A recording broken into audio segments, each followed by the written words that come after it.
Bab 55 Peringatan pertama setibanya di Beijing. Yongzhou, Chang'an, di dalam istana kekaisaran. Kaisar Chen Xuan sedang meninjau tugu peringatan di ruang belajar kekaisaran, ketika seorang kasim melaporkan pesan penting dari Kabupaten Donghai. Apakah ini surat Tuan Li? Chen Xuan berkata dengan heran, orang tua ini akhirnya menemukan jawabannya dan ingin terus mengajar pangeran. Sangat bagus, sangat bagus. Balas Yang Mulia, ini bukan surat dari Tai Fu Li. Kasim itu tersenyum pahit. Kaisar ini terlalu baik hati. Li Heran telah mengundurkan diri bertahun-tahun yang lalu, tetapi dia masih mempertahankan posisi pangeran putra mahkota untuknya, memikirkan dia akan kembali bekerja sepanjang waktu, suatu hari nanti. Tidak. Chen Xuan mengerutkan kening. Siapa yang mengirim pesan penting ini? Sepertinya itu Su Tianhua. Apa? Chen Xuan meletakkan kuasnya dan berkata dengan marah, bukankah saya menurunkan dia ke Kabupaten Yunnan sebagai hakim daerah? Mengapa dia mengirim pesan penting lagi dari Kabupaten Donghai? Mungkinkah dia tidak pergi ke posnya?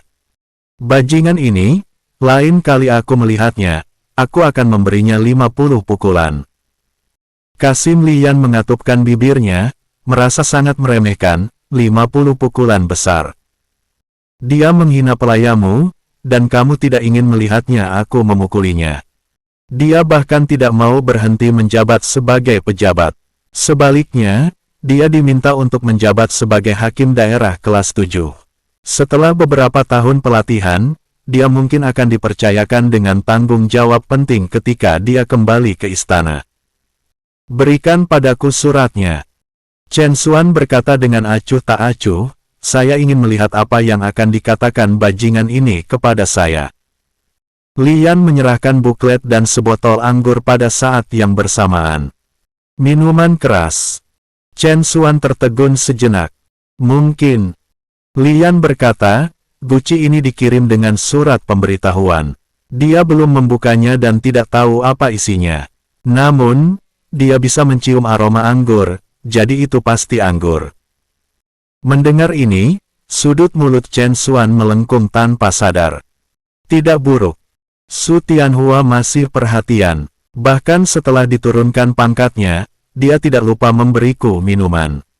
Chen Xuan tidak membuka suratnya, tetapi membuka tutup anggurnya terlebih dahulu. Tiba-tiba aromanya menusuk hidung. Mata Chen Xuan berbinar. Anggurnya enak, baunya saja bisa membuat orang ngiler. Karena itu, Chen Xuan menyesap toplesnya. Lalu, tersedak. Batuk terus-menerus. Yang Mulia, ada apa denganmu? Lian sangat ketakutan, dia melihat Chen Xuan terbatuk-batuk terus-menerus, wajahnya memerah, dan seluruh wajahnya berkerut, seolah-olah dia menahan rasa sakit yang luar biasa. Segera dia memerintahkan, pelayan, segera panggil dokter istana. Yang Mulia telah diracuni. Saat ini, batuk Chen Xuan menjadi lebih ringan dan akhirnya reda. Dia mendecakkan bibirnya, aroma anggur masih menempel di bibirnya. Aromanya tidak seperti apapun yang pernah dia rasakan sebelumnya, dan bertahan lama.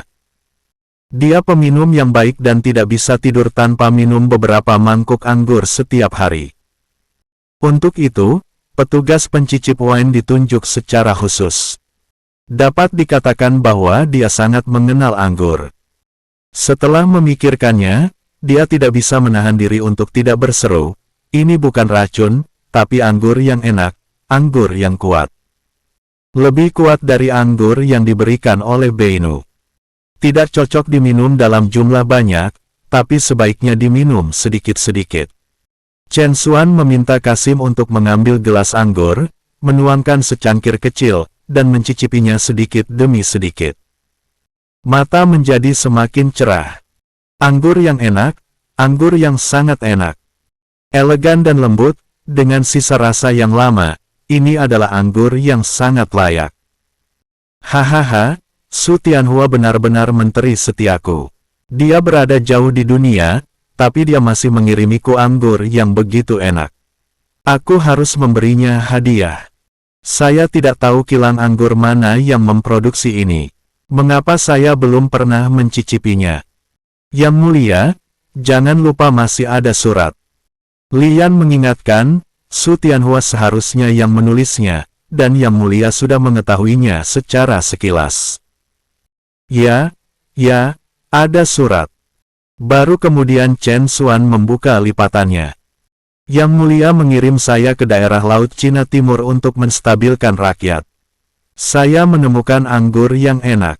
Itu milik Dewa Abadi Penglai. Dia menamakannya akasia. Setelah mencicipinya, saya dikejutkan oleh anggur yang enak itu.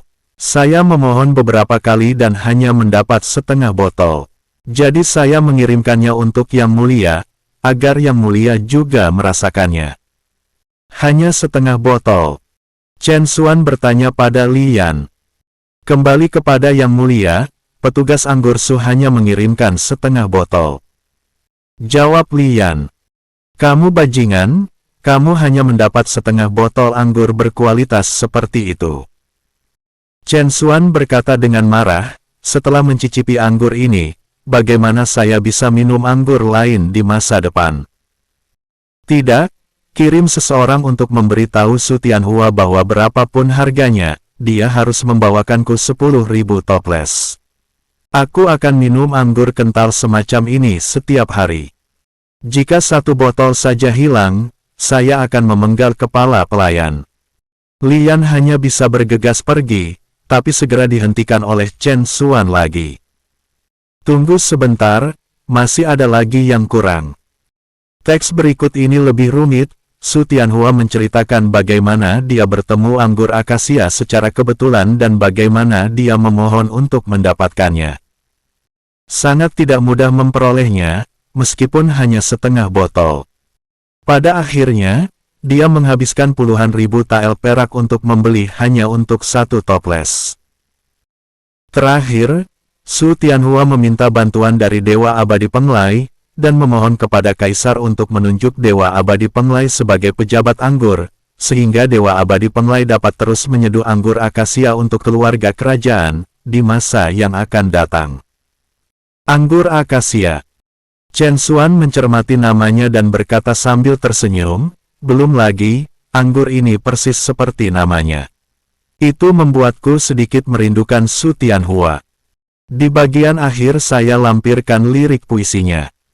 Setelah membacanya, Chen Xuan merasa bahwa Dewa Abadi Penglai adalah sosok yang sangat berbakat. Anggurnya enak dan kata-katanya indah.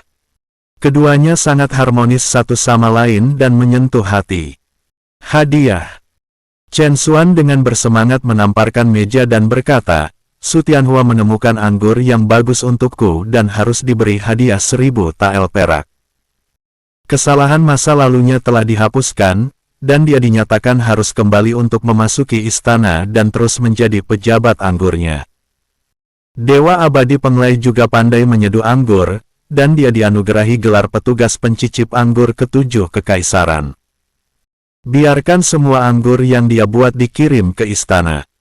Lian menerima perintah itu dan pergi ke Akademi Kekaisaran. Petugas administrasi yang sedang bertugas, mendengar bahwa itu adalah perintah Yang Mulia, dia buru-buru menyusun dekret kekaisaran. Kemudian kirim seseorang untuk mengumumkan keputusan tersebut. Dinasti Dawei juga sangat teliti dalam mengumumkan dekret, agar adil dan bijaksana, para kasim dan petugas administrasi harus mengabdi pada waktu yang sama, dengan patuh dan taat. Dan juga saling mengawasi. Di pihak kasim, Lian mengirimkan putra angkatnya Li He, sedangkan di pihak Akademi Kekaisaran, setelah mempertimbangkan dengan cermat, mereka mengirimkan Tian Yi. Karena Tian Yi adalah penduduk asli Kabupaten Donghai. Lebih mudah baginya untuk menemukan Dewa Abadi Penglai. Tian Yi juga bingung, dia mencari ke seluruh keluarganya, tetapi tidak dapat menemukan kesan sedikitpun tentang Dewa Abadi Penglai.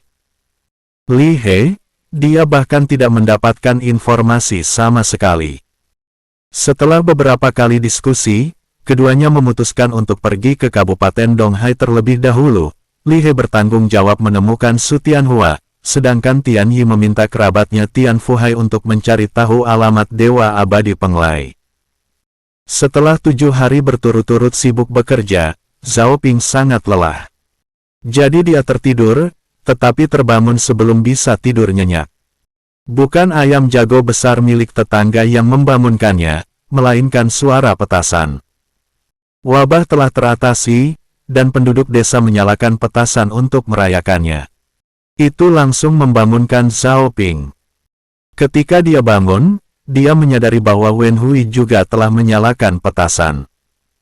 Wen Hui juga tersenyum padanya dan berkata, "Tuan, apakah saya membangunkan Anda?" "Maaf, semua orang merayakan bahwa kita berhasil mengatasi wabah ini, jadi saya menyalakan petasan." "Petasan?" Zhao Ping bertanya dengan hampa, "Apakah kita memiliki petasan di dinasti Wei?" "Tahukah Anda, di kehidupan sebelumnya era modern, petasan muncul sangat terlambat, lagi pula bubuk mesiu sangat terlambat ditemukan. Tapi sekarang ada petasan, apakah bubuk mesiunya sudah ditemukan?" "Terbuat dari apa?" "Itu bambu." Wen Hui berkata, "Setelah bambu terbakar, akan terdengar suara berderak, yang sangat meriah. Suami, mari ikut bergabung." Zhao Ping melihat tumpukan bambu yang ditunjuk oleh Wen Hui dan berjalan mendekat untuk memeriksanya. Itu hanya bambu biasa yang tidak ada isinya. Dia merasa lega. Nampaknya bubuk mesiu belum menjadi populer di dinasti Dawei, dan mereka masih memiliki peluang untuk mengembangkan bubuk mesiu. Itu adalah senjata perang. Jika digunakan dengan baik, Zhao Ping akan memiliki kepercayaan diri untuk menaklukkan dunia. Tentu saja premisnya adalah bubuk mesiu bisa dikembangkan. Di kehidupan sebelumnya, ia juga pernah melihat rumor tentang perbandingan monosulfur, dinitrat, dan arang. Apakah benar hal itu merupakan masalahnya?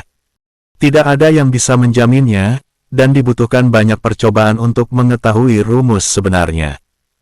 Zhao Ping mengingat ini dan kemudian bermain dengan Wen Hui. Tidak lama kemudian, hari sudah terang benderang. Matahari juga menunjukkan senyumannya yang telah lama hilang. Orang-orang bahkan lebih bahagia dan pergi ke ladang untuk memanen tanaman dengan sabit di tangan. Desa Siping kembali ke kesibukan semula. Zhao Ping juga tidak menganggur.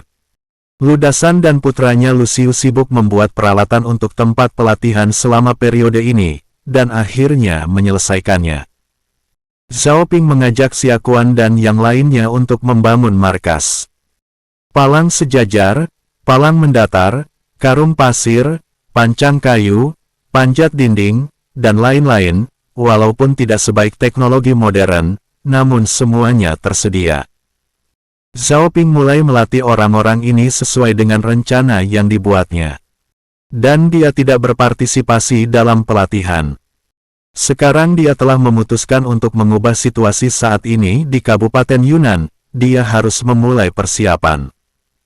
Zhao Ping mengetahui bahwa ekonomi adalah fondasi bagi perkembangan suatu tempat.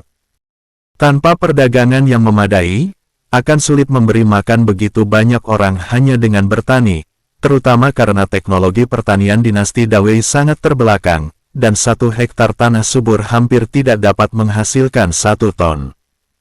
Seperti ladang yang baru dibuka, bahkan tidak dapat menghasilkan 0,5 ton. Zhao Ping sedikit merindukan sosok Bapak Padi Bibrida, tapi sayang sekali dia tidak memahaminya sedikit pun. Andai saja dia memahami temuan Padi Bibrida di era modern, dia akan dengan mudah membantu warga menanam benih unggul. Sedangkan untuk kentang dengan hasil panen tinggi, ubi jalar berkualitas tinggi, belum ada pada dinasti Wei. Zhao Ping hanya mengetahui bahwa itu mungkin berada di negara lain, tetapi Zhao Ping tidak dapat mengetahui secara spesifik di negara mana. Terlebih lagi, ini adalah ruang dan waktu yang paralel, dan tidak diketahui apakah negara-negara tersebut ada atau tidak. Jadi sekarang dia hanya bisa mengembangkan perekonomian terlebih dahulu. Mulai dari pembuatan anggur. Zhao Ping pertama kali mengajar Wen Hui. Tetangga di kampung halamannya di kehidupan sebelumnya adalah pembuat anggur, dan mereka juga membuat anggur dari biji-bijian. Zhao Ping sering merapat untuk membantu selama liburan musim dingin dan musim panas, jadi dia mengetahui hal ini dengan baik. Ini tidak lebih dari menggunakan prinsip fermentasi untuk mengubah gula menjadi alkohol. Fermentasinya menggunakan ragi penyuling yang sudah lama dibudidayakan oleh Zhao Ping, sekarang bisa langsung digunakan, sehingga sangat mudah dan nyaman. Lalu ada penyegelan dan penyimpanan, agar ragi dapat bekerja secara maksimal. Wen Hui memahaminya begitu dia mendengarnya, dan setelah terbiasa dengan prosesnya, dia mulai mengumpulkan biji-bijian. Namun selama 3 hari berturut-turut, sebutir biji gabuh yang telah bertunas pun tidak ada warga yang antar. Apa yang terjadi? Kenapa tidak ada yang datang untuk menjualnya? Zhao Ping bingung dan bertanya pada Wen Hui di sampingnya.